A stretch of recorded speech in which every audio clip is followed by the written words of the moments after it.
Hello, my name is Aliladia.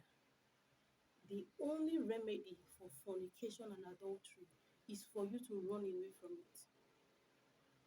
If you cannot run away from having sex, the next thing to do is to get married to the person.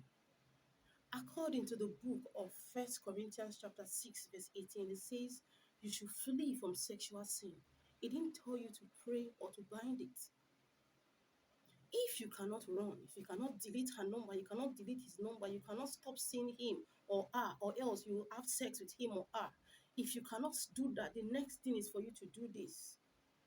First Corinthians chapter 7 that says, if they cannot control themselves, let them get married. It is better to get married than to burn with passion.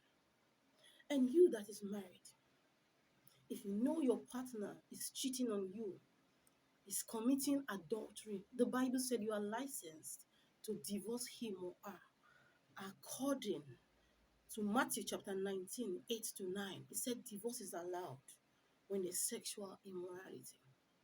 And for you, that your partner is not born again and he or she decide to walk away from you, you're also free.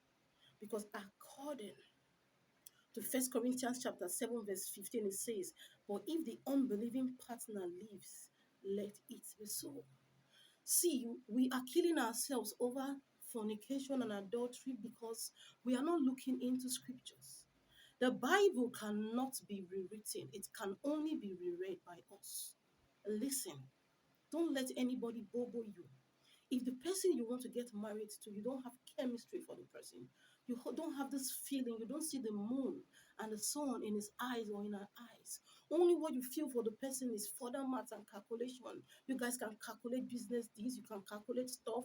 You don't have this feeling, you don't see the person, and your sexual instinct wants to rise. Don't go get married. Don't go get married because this is causing a lot of cheating.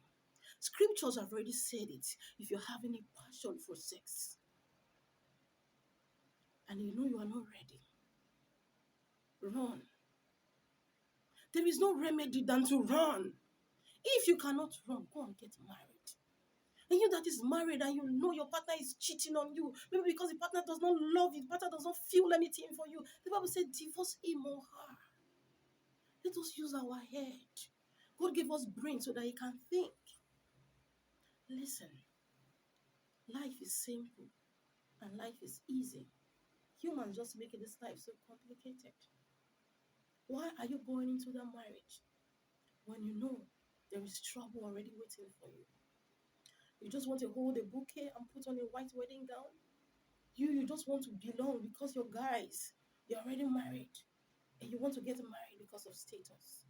Listen, if you have no feeling and you cheat, look at what will happen to you. First Corinthians chapter 6, verse 9. He said adulterers and fornicators will never inherit, will never enter heaven, whether we like it or not. If you're committing adultery or you're committing fornication, you will not smell heaven. And the remedy is already spelled out. Run away from it, or get married to him or her, or give that person a divorce, or if the other person walks away, your life is free. Hello, these are not my words. I don't care what you say. I don't care what you think. Heaven and earth will pass away, but God's word will remain forever.